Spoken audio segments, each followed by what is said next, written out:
Untitled Chapter here with Conner Tudsbury. We're here with my side, Manchester. Conner, I couldn't do the Zoom. We had to just come. That's a me in person, isn't it? Absolutely. How's it going? All right, all Do you want me right. to introduce myself again? Yeah, do it. I am Conner Tudsbury, 21 years old, been boxing for 13 years, been at this gym since I was 8 years old. GB, on Team GB, podium squad. Don't know, coming to my gym, I'll show you around. So this is the gym I've been at since I started boxing, never been at another gym. Done many rounds in the ring, 2 rings, got that ring, we've got that ring there. Nothing more to it, it's just a boxing gym. Graft, hard work, people around. Yeah, proper boxing gym as well. So you said that you've been in here since you were what? 8 years old. How did you get into boxing, Conner? So around this area there's a lot of, well, when I was younger there's gangs and stuff like that, and I was a very hyperactive kid and needed somewhere to just use my energy up. So my mum took me here, brought me here, walked in. As soon as I walked in, lived it ever since and just stuck at it. Good things will come of it. So 8 years old is quite young. Yeah. You usually hear people starting, what, about 11 years old? I've even spoken to some boxers that started at, what, 18, 19? Yeah. Mom clearly had a clear path that she wanted you to take. She really wanted to keep you out of trouble. How have you found that then? It's been the best thing that's ever happened to me. Literally, I think if I wasn't here, I'd probably be either in prison or doing something I don't want to be doing.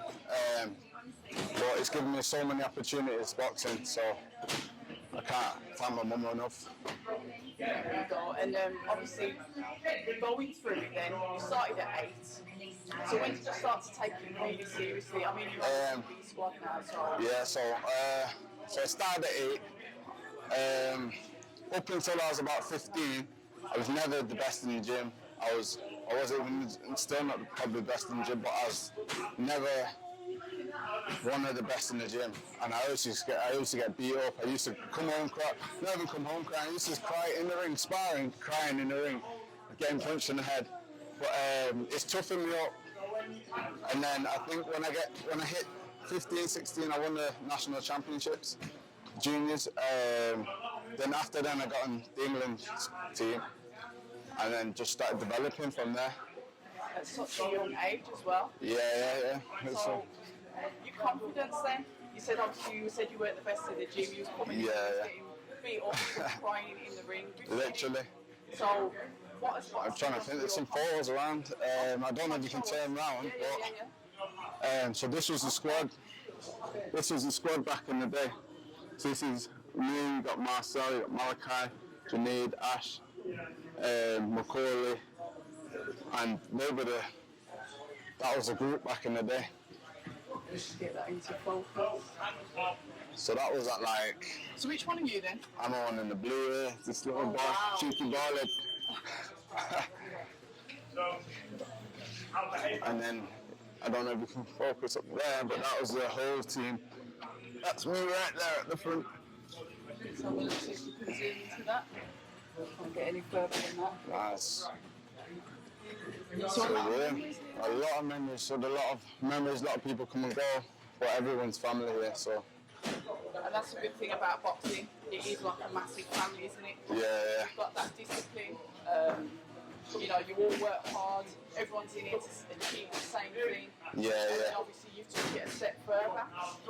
So what I'm going to do is I'm going to wait until it quiets down, and then we'll talk about what happened in 15, 16 championships. Yeah. And then how. Sweet. Yeah. Let's get this. Yeah, it looks nice. Go wherever you want. Every time we get someone in the gym, they always want Respect, discipline, and courage. Yeah. That's literally what I've grown up on. I'm the coaches from football.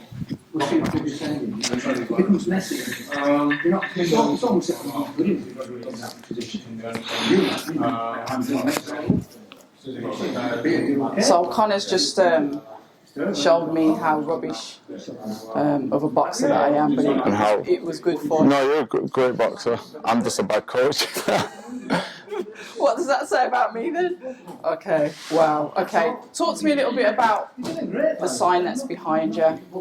So, respect, discipline, and courage. So, that was the first thing I seen when I came into the gym 12, 13 years ago. And that's literally what I've grown up on since. Like, the coaches have drilled that into me. My mother's drilled it into me, my family, and so that's like my, I don't know, that's like a motto, isn't it? Like a mantra, something that you say continuously. That's my way, innit? Yeah. I mean, respect to me is very important anyway. Yeah. And I think, you know, as boxing is a disciplined sport, talk to me a bit about what respect means to you as a boxer.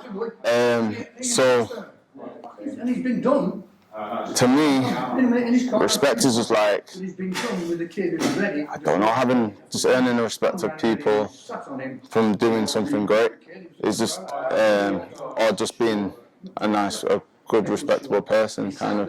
Like, this isn't part of the question, but when I came to this gym, the coaches were all firemen, and I looked up to them and respected them. Not all of them got bash, Kelvin, they're not firemen, but all of the coaches, I looked up to them, respected them, seen them as like role models, and that's what I want to be for the younger generation. Maybe go to the 2024 Olympics and then have people look up to me and respect me. I think you said you got to 15, 16 years old and you won a national championship. Talk to us about that then, because obviously that would have been really important, age 15 to 16 years old.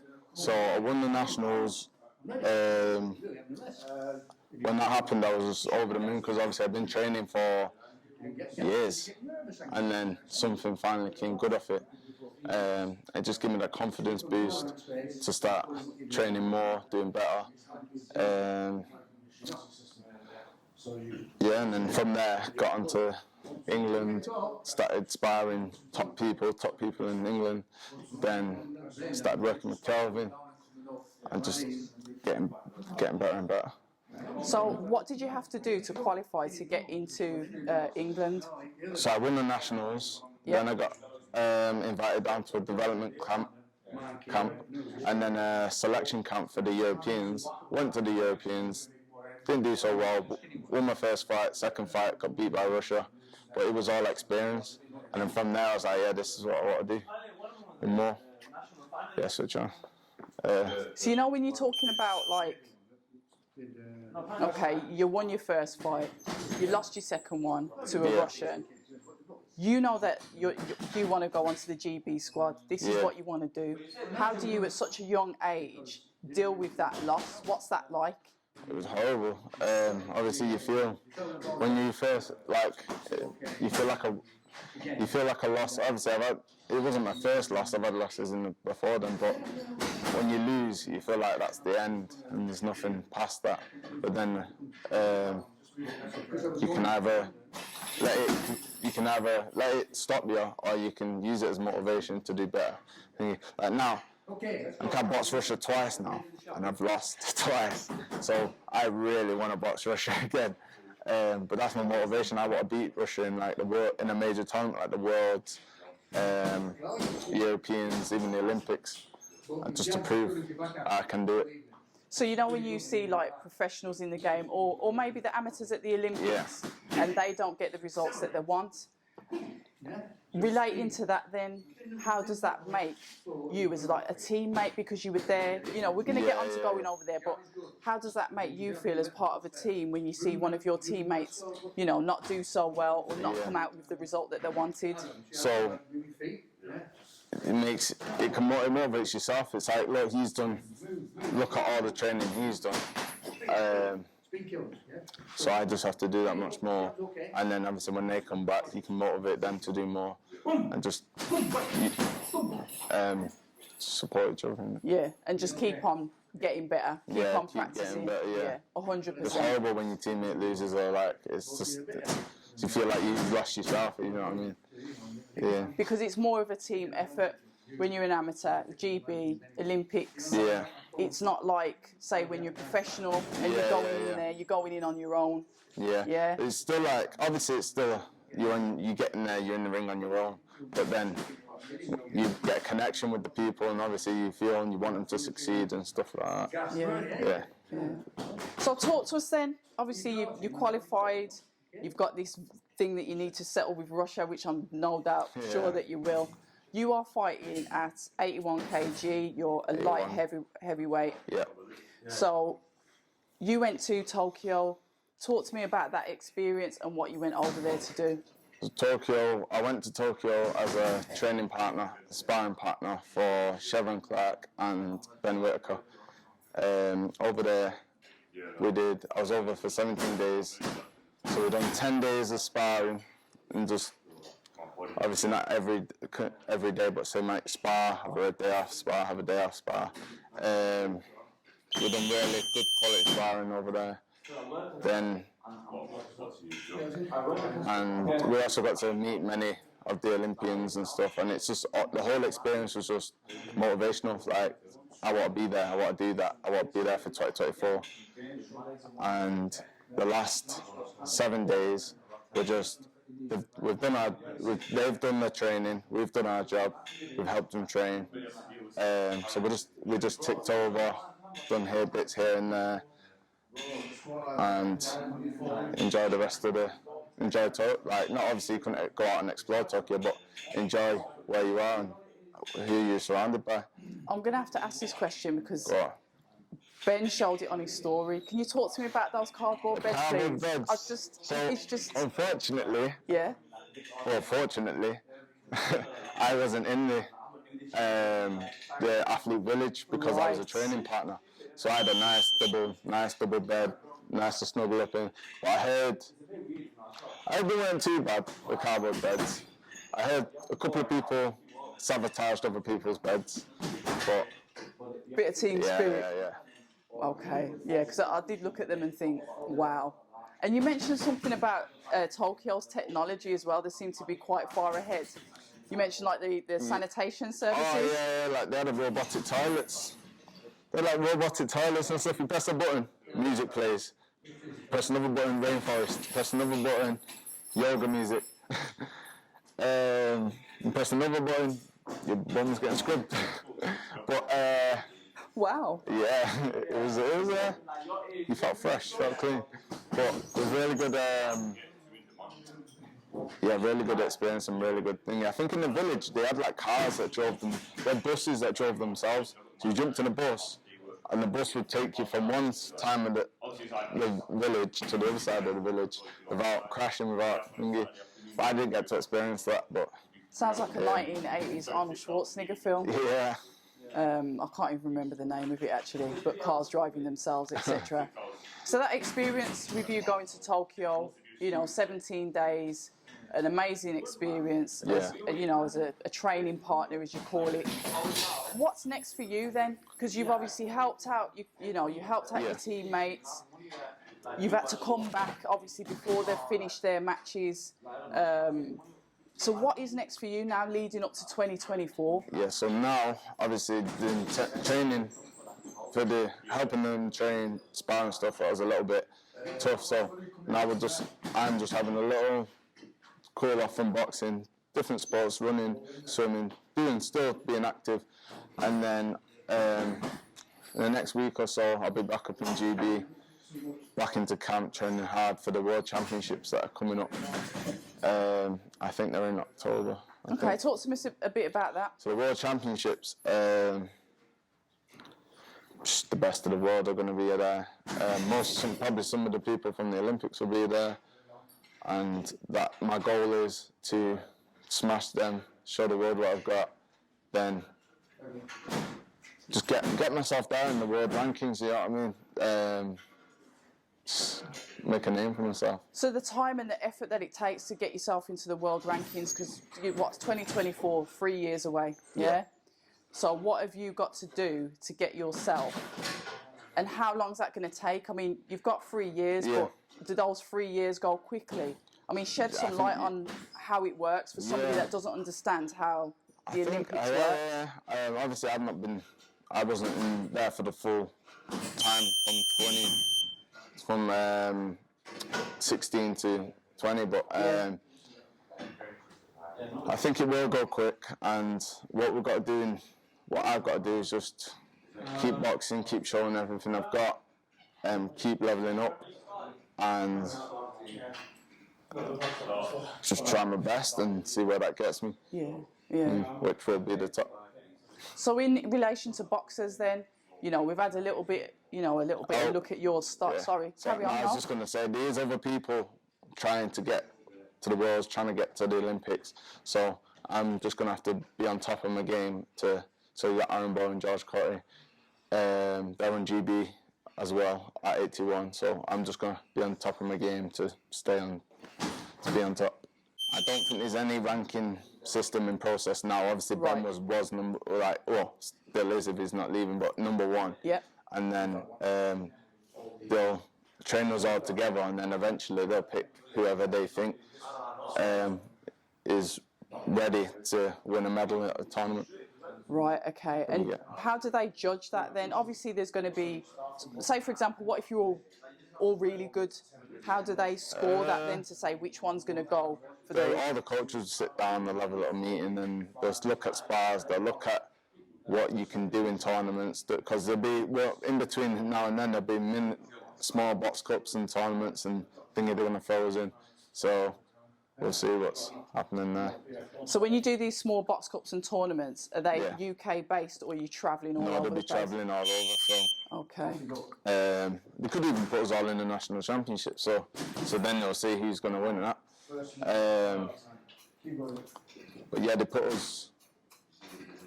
put like one person in this tournament, one person in that tournament, and they'll look at how they boxed against different styles, and who's most likely to win, the most smart people to go and win a medal. Right, okay. You get me? Yeah. No, I think that anyway, yeah.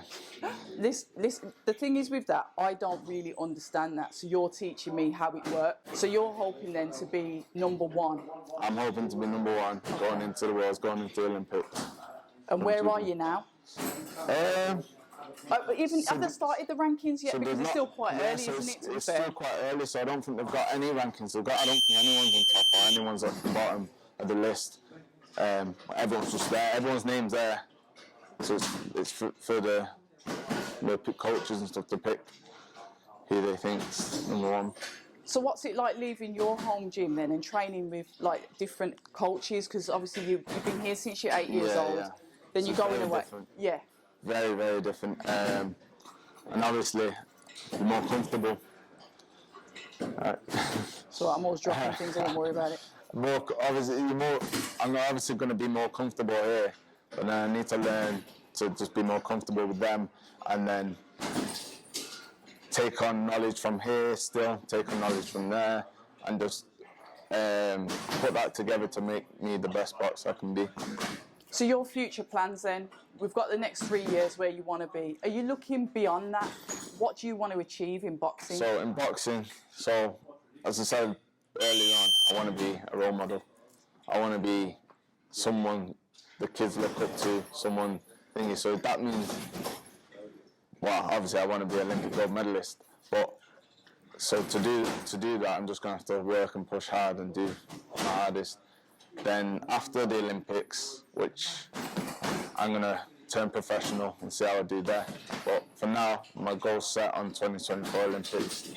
Professionals out the picture, eyes on the target. Brilliant stuff. So just focus on obviously the amateurs and the Olympics, and that's a fantastic attitude to have anyway. Conner, have you got sponsors? Sponsors, so Maverick Stars is a charity I work with. I'm an ambassador for Maverick Stars. Nice one. Which is really good. What do they do? So they go to boxing gyms all over England and give the kids the opportunity to do great.